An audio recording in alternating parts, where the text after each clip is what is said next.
Hello and good evening all. Welcome to our SK Online Tutorials. तुमच्या सगळ्यांचं मी SK Online Tutorials मध्ये मनापासून स्वागत करतो. आजचा हा आपला टॉपिक खूप इंटरेस्टिंग, महत्त्वाचा आणि एक्झाम पॉईंट ऑफ व्ह्यूने सुद्धा खूप इम्पॉर्टंट टॉपिक आहे लेझर. ओके. फिजिक्समध्ये मोस्ट ऑफ द स्टुडंटचा फेवरेट टॉपिक असतो लेझर. तर त्यावरती आज आपण व्हिडिओ बनवणार आहोत. तर ऑब्वियसली या व्हिडिओ सिरीजमध्ये आपण इंजिनिअरिंग फिजिक्समधील वेगवेगळ्या चॅप्टर्स किंवा वेगवेगळ्या युनिट्सला डिस्कस करत आहोत. त्यामध्ये आता सध्या आपण युनिट नंबर 2 इंजिनिअरिंग ऑप्टिक्स ज्यामध्ये जो एक चॅप्टर दिलेला आहे लेझर विषयी तो आपण या व्हिडिओमध्ये डिस्कस करणार आहोत. तर आपल्या व्हिडिओचा उद्देश असा आहे किंवा गोल असा आहे की एकदम सोप्या मराठी भाषेमध्ये आपण समजून सांगण्याचा प्रयत्न करणार आहोत, जेणेकरून विद्यार्थ्यांना कॉन्सेप्ट कॅच करायला मदत मिळेल.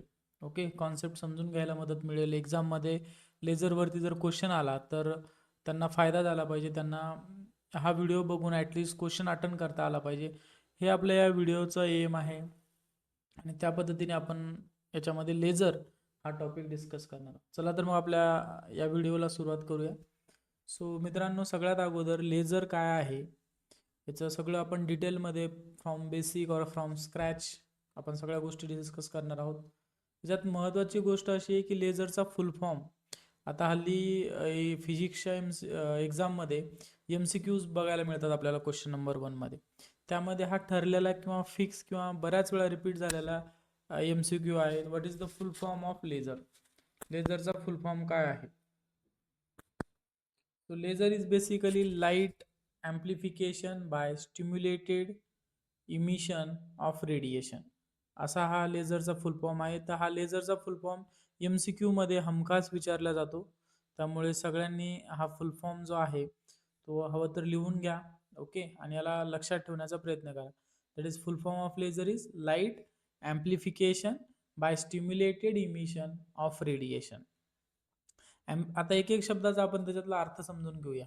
लाईट ॲम्प्लिफाय करणे म्हणजे काय करणे, की लाईटची इंटेन्सिटी वाढवणे. ॲम्प्लिफाय करणे म्हणजे काय, त्याची स्ट्रेंथ वाढवणे. जसं आपण बघितलं की एखादा इलेक्ट्रिक सिग्नल असेल किंवा एखादी वेव्ह असेल, त्याला आपण ॲम्प्लिफाय करतोय म्हणजे त्याची जी सपोज ही लो फ्रिक्वेन्सीची आहे किंवा लेस ॲम्प्लिट्यूड आहे, त्याला आपण स्ट्रॉंग वेव्हमध्ये कन्वर्ट करतोय.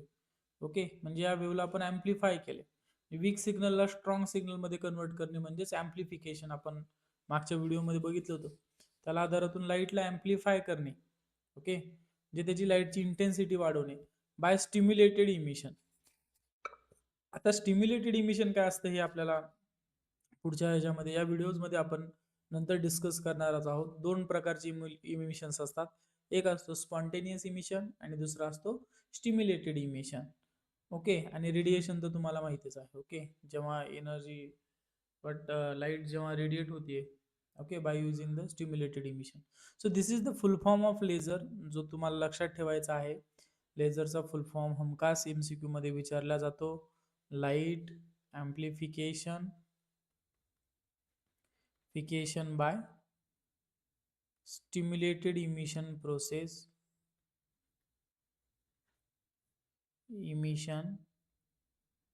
Of radiation. ओके, सो हा त्याचा फुल फॉर्म तुम्ही सगळ्यांनी लक्षात ठेवा. चला मग आता आपण पुढे जाऊया. इथे तुम्हाला एक लेझरची डायग्राम दिसते. आता लेझर सगळ्यांनी कुठे ना कुठेतरी बघितलेलाच आहे, बरोबर की नाही? अगदी यात्रेमध्ये खेळण्याचे लेझर्स पासून तर मेडिकल फील्डमध्ये किंवा मोठ्या मोठ्या इंडस्ट्रीमध्ये मोठ्या मोठ्या शीट्स असतील, मोठे मोठे पत्रे असतील, ते लेझरच्या मदतीने कट होताना सुद्धा काही स्टुडंट्सने बघितलं असेल. म्हणजे लेझर किती पॉवरफुल आहे बघा. लेझरच्या मदतीने आपण काय काय करू शकतो. ओके, तर हे इथे काही लेझरचे ॲप्लिकेशन्स तुम्हाला स्क्रीनवरती दिसत असतील. मेडिकल सेक्टरमध्ये बघितलं तर डोळ्याचे ऑपरेशन असतील, त्यानंतर कॅन्सर उपचार असतील, वेगवेगळ्या शस्त्रक्रिया असतील, ते आपण लेझरच्या मदतीने करू शकतो. म्हणजे लेझर हे खूप महत्त्वाचं आहे. मग आपल्याला समजून घेणं खूप गरजेचं आहे या व्हिडिओमध्ये की लेझर कशा प्रकारे जनरेट केल्या जातात, कशा प्रकारे प्रोड्यूस केल्या जातात. लेझरमध्ये एक स्पेसिफिक कलरचीच लाईट का असते.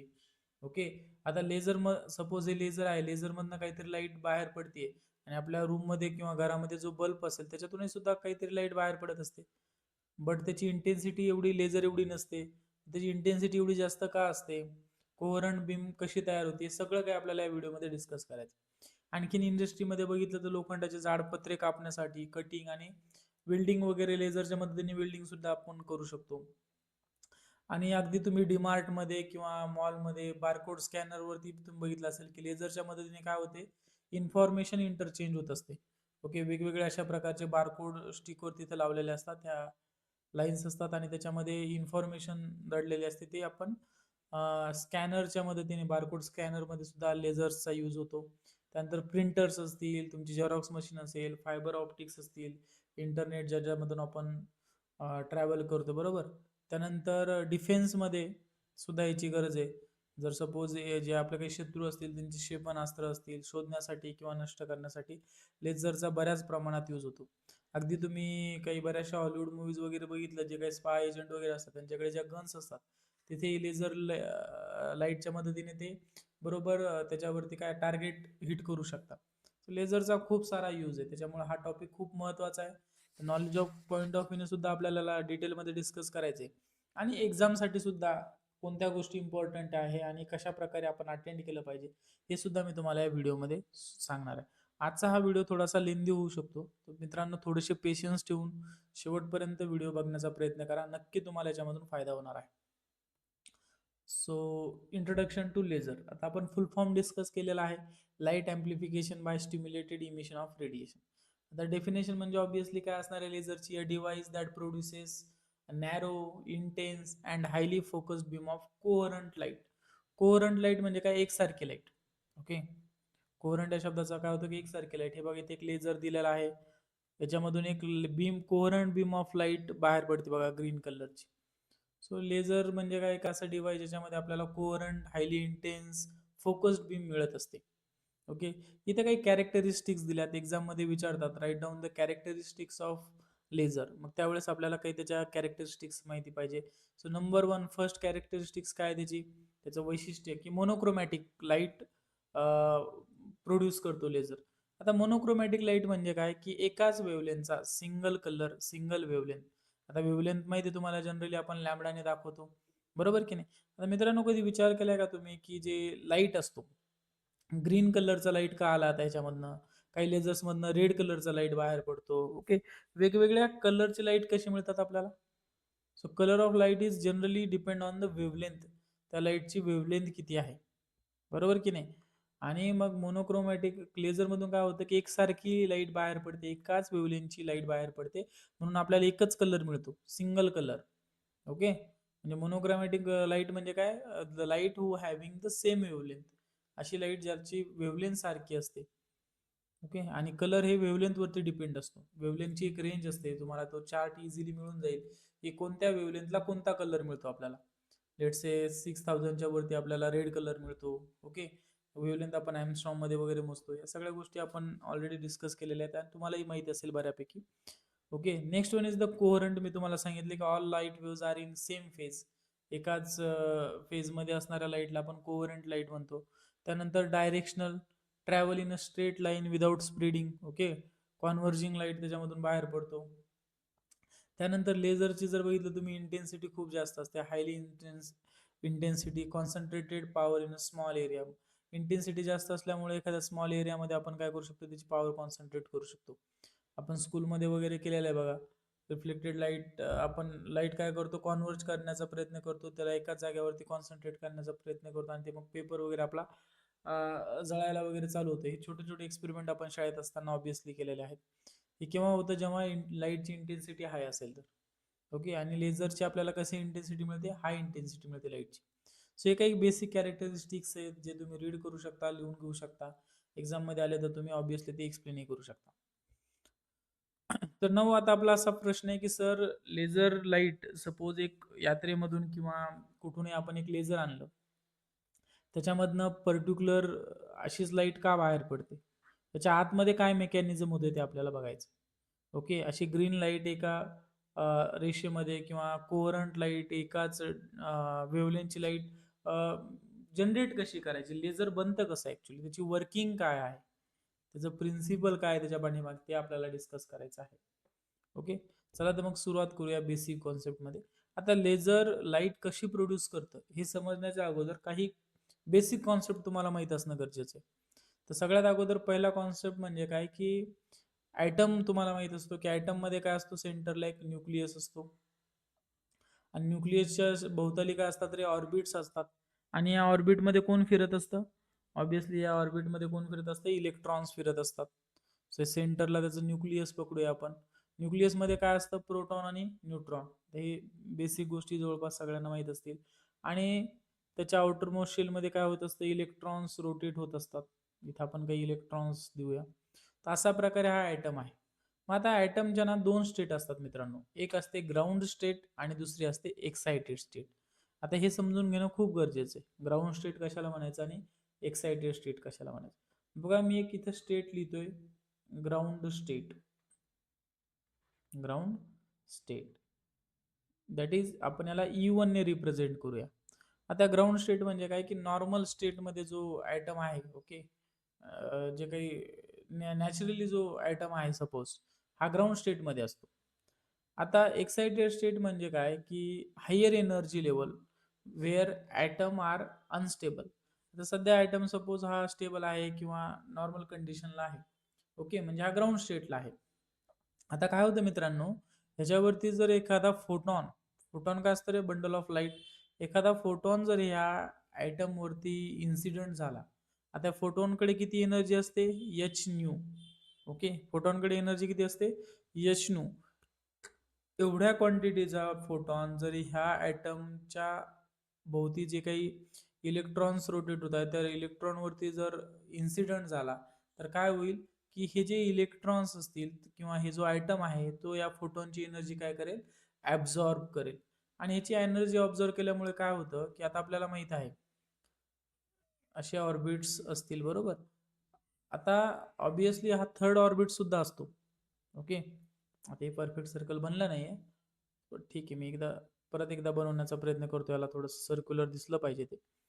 सो इकडे बघा मित्रांनो, मला काय सांगायचं, तर आता सेंटरला त्याच्या न्यूक्लियस आहे, ओके. एक ऑर्बिट आहे सपोज फर्स्ट ऑर्बिट. या ऑर्बिटमध्ये दोन इलेक्ट्रॉन्स आहेत, इथे आणि इथे, ओके. नेक्स्ट त्याचं एक सेकंड ऑर्बिट आहे. आता या सेकंड ऑर्बिटमध्ये सुद्धा किती इलेक्ट्रॉन्स आहेत? 1 2 3 4, अशा आपण ॲझ्युम करूया की 5 6 इलेक्ट्रॉन्स या सेकंड ऑर्बिटमध्ये आहेत. आता काय झालं की सेकंड ऑर्बिटला काय झालंय की एक फोटॉन त्याच्यावरती इन्सिडेंट झालाय या इलेक्ट्रॉनवरती. मग काय करेल, ह्याच्यावरती जर फोटॉन इन्सिडेंट झाला तर तो इलेक्ट्रॉन त्या फोटॉनची एनर्जी किती आहे? H new. तेवढी एनर्जी ॲब्झॉर्ब करेल आणि तो एक्साइट होईल आणि म्हणजे त्याची एनर्जी आहे आणि तो नेक्स्ट ऑर्बिटमध्ये जम्प करेल, म्हणजे ऑर्बिट नंबर 3 मध्ये जाईल. कशामुळे? त्या फोटॉनच्या एनर्जीमुळे. समजतंय ना? म्हणजे अगदी तुम्हाला सोप्या भाषेत सांगायचं म्हणजे की एखादा सपोज ग्राउंड सरफेस, एका ग्राउंड सरफेसवरती आपला क्रिकेटचा बॉल आपण इथे ठेवलेला आहे, ओके. सध्या हा ग्राउंड स्टेटवरती आहे.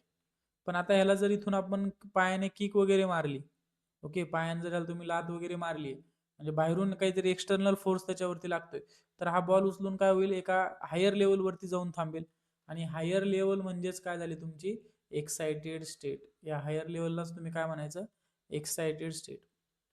सो ॲटमच्या दोन स्टेट असतात, एक ग्राउंड स्टेट आणि दुसरी म्हणजे एक्साइटेड स्टेट. एक्साइटेड स्टेटला आपण काय म्हणूया? E2. एक्साइटेड स्टेटला आपण काय म्हणूया? E2. होप तुम्हाला या दोन स्टेट ऑफ ॲटम समजले असतील.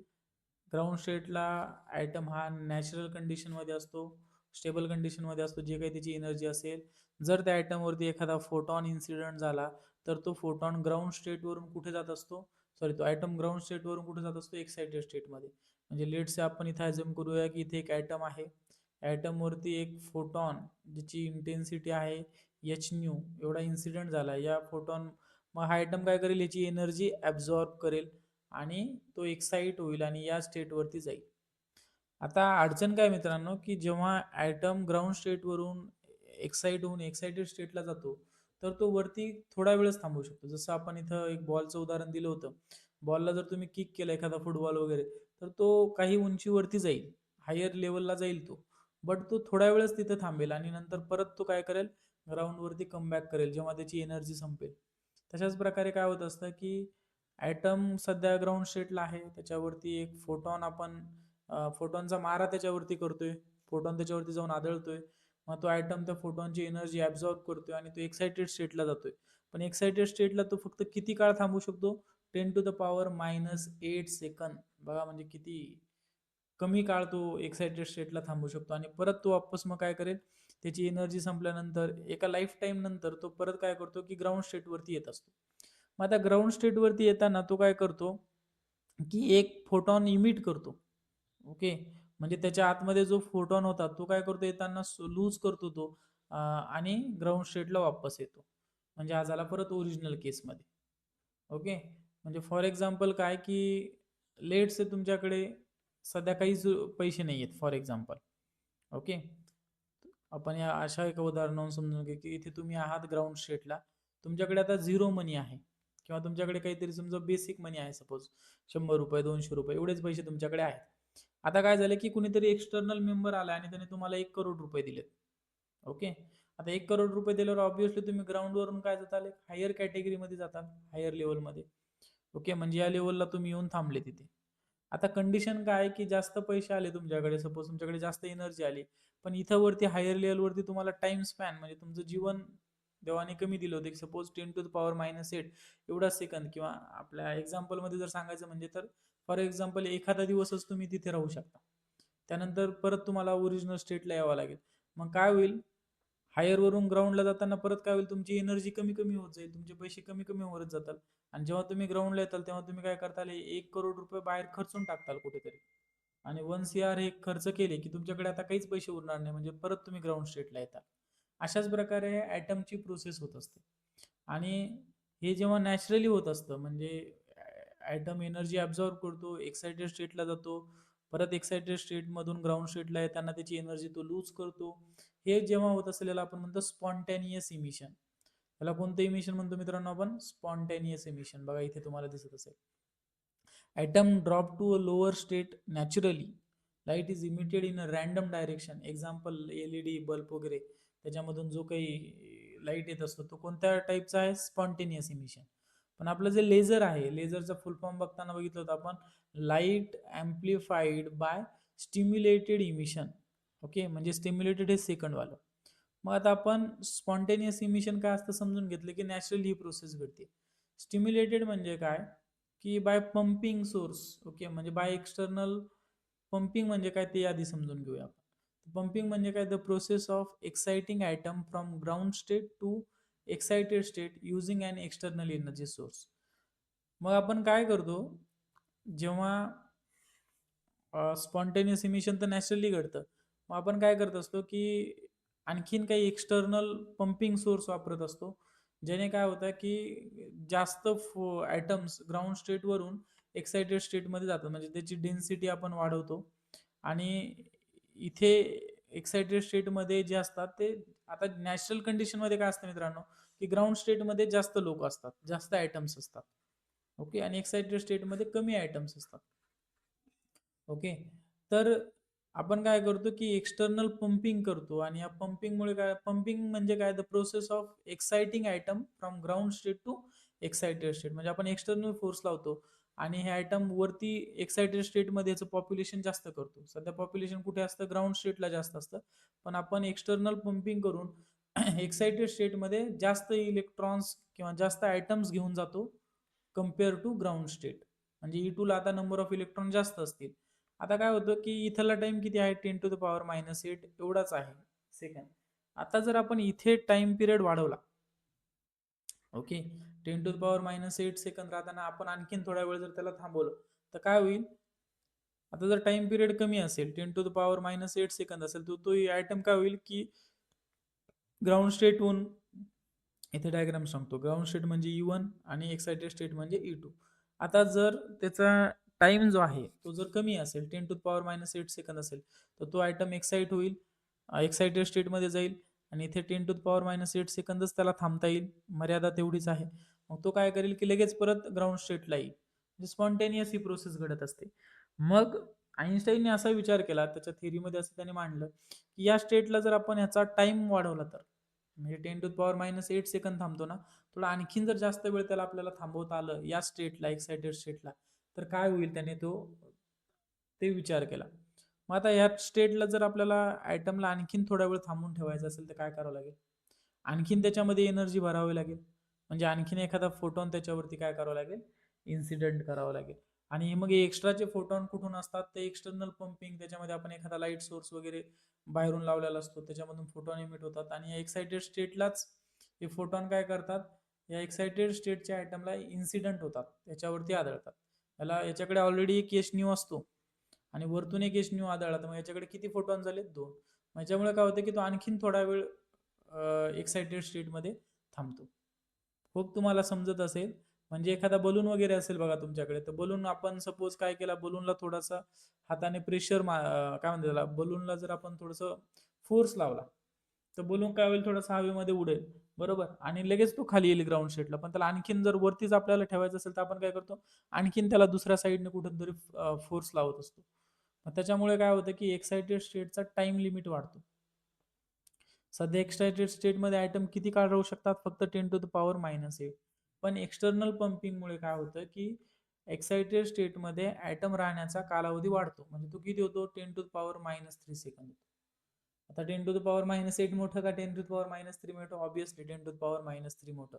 किती पटीने मोठं? की 1,00,000 टाइम्स, 1,00,000 टाइम्स, म्हणजे 10⁻5 चा यांच्यामध्ये फरक आहे. इतक्या वेळ तो इलेक्ट्रॉन, सॉरी ॲटम तितक्या वेळ त्या एक्साइटेड स्टेटमध्ये राहू शकतो. मग आता जास्त वेळ ॲटम जर एक्साइटेड स्टेटमध्ये राहिला तर त्याचा फायदा काय? ओके. अगोदर काय होतं स्पॉन्टेनियस मध्ये, की इलेक्ट्रॉन एक्साइट झाला, एक्साइटेड स्टेटमध्ये गेला आणि लगेच तो काय करतो की ग्राउंड स्टेटला वापस येतो.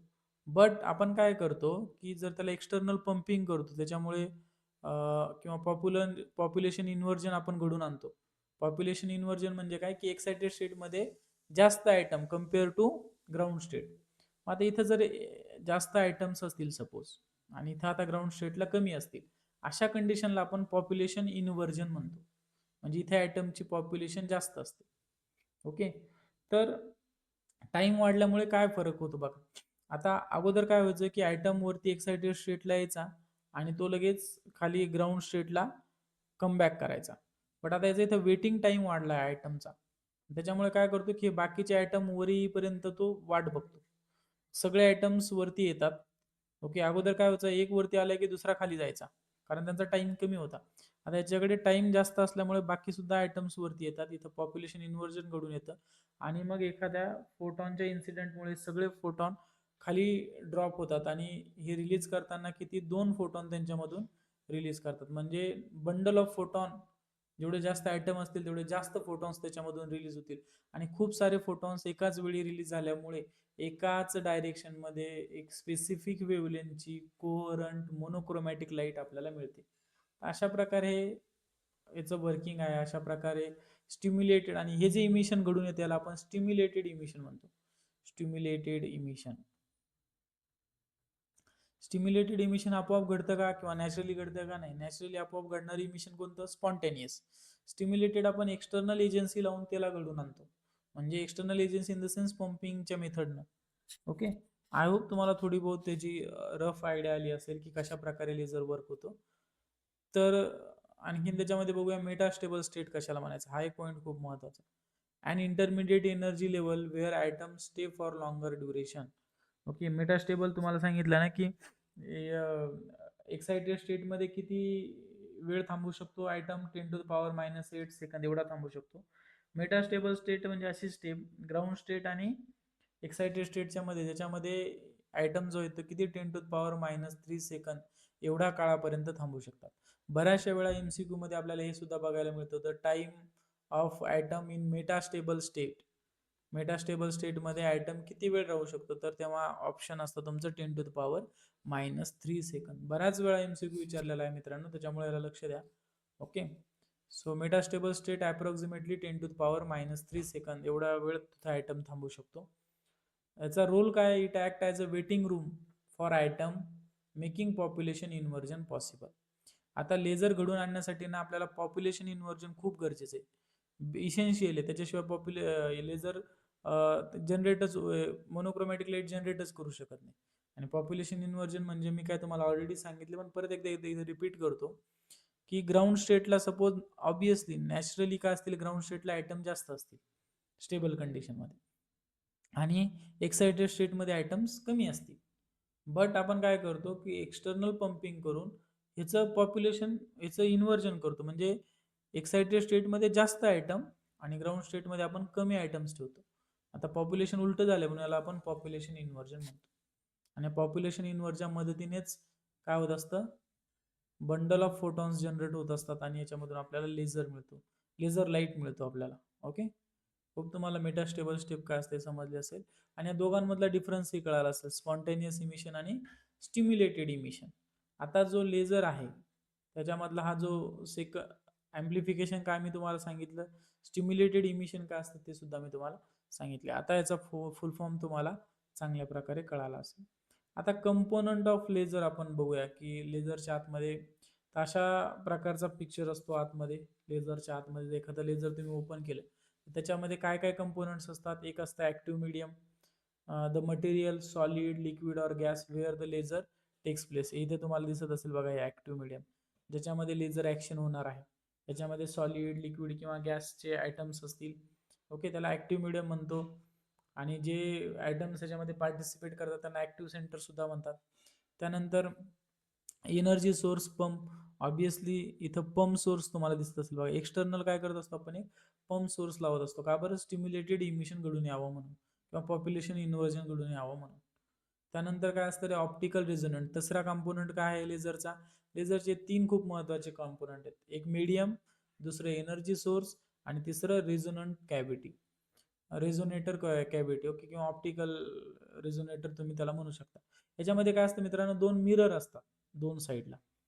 लेझरमध्ये काय असतात, 2 मिरर असतात. एक 100% रिफ्लेक्टेड असतो आणि दुसरा पार्शियली रिफ्लेक्टेड किंवा 90% रिफ्लेक्टेड आपण त्याला म्हणतो. Okay, fully reflected and partially reflected mirror, असे 2 मिरर लावलेले असतात. या 2 मिररच्या मध्ये फोटॉन जे असतात एकमेकांना आदळतात, त्याच्यामुळे जास्त नंबर ऑफ फोटॉन्स प्रोड्यूस होतात. आणि हा पार्शियली जो मिरर असतो रिफ्लेक्टेड त्याच्यातून एक बीम बाहेर पडत असते. Okay, so allows the intense laser beam to escape. Partially reflector mirror काय करतो की अलाउड करतो इंटेन्स लेझर बीमला बाहेर पडण्यासाठी. आणि फुल्ली याच्यामधून काय होत असतं, पूर्णपणे रिफ्लेक्ट बॅक होत असतात फोटॉन. याच्यामध्ये फोटॉन खेळतात आणि पार्शियली मधून एक बीम लेझरची बाहेर पडत असते, लेझर लाईटची. These 3 are very important component of laser. त्यानंतर वेगवेगळ्या प्रकारचे लेझर आपल्याला बघायला मिळतात, जसं की gas laser, helium neon laser, semiconductor laser, liquid laser, solid state laser, ruby laser. हे सगळ्या लेझरच्या टाईपवरती आपण नक्की व्हिडिओ बनवणार आहोत. तर आजच्या व्हिडिओमध्ये आपण कन्क्लूड करायचं म्हटलं तर लेझरचं बेसिक्स डेव्हलप केलं, डिस्कस केलं की कशा प्रकारे लेझर तयार होतात. ओके, इथे तुम्हाला याचा आणखीन एक लेझरची डायग्राम दिसत असेल बघा. हा असतो ऍक्टिव्ह मीडियम. ओके, त्यानंतर हे असेल आपला एक्सटर्नल पंपिंग सोर्स. इथे तुमचे 100% फुल्ली रिफ्लेक्टेड मिरर आहे, पार्शली रिफ्लेक्टेड मिडियम. अशा प्रकारे तुमचं काय असतं, लेझरचा सेटअप असतो. These are the components of laser. आणि अशा प्रकारे लेझरची वर्किंग होत असते. त्याच्यामधून आपल्याला एक मोनोक्रोमॅटिक बीम ऑफ लाईट मिळत असते. सो आय होप हा व्हिडिओ तुम्हाला लेझर हा टॉपिक समजून घेण्यासाठी नक्की महत्त्वाचा ठरला असेल किंवा हेल्पफुल ठरला असेल. जर तुम्हाला पुढच्या व्हिडिओमध्ये जर working of helium neon laser किंवा गॅस लेझर आपण त्याला म्हणतो, त्यानंतर सेमीकंडक्टर लेझर, याच्यावरती जर अशाच मराठीमधून व्हिडिओ हवा असेल तर नक्की कमेंट सेशनमध्ये लिहा. मी त्याच्यावरती सुद्धा व्हिडिओ बनवण्याचा प्रयत्न करेन. So thank you for watching this video.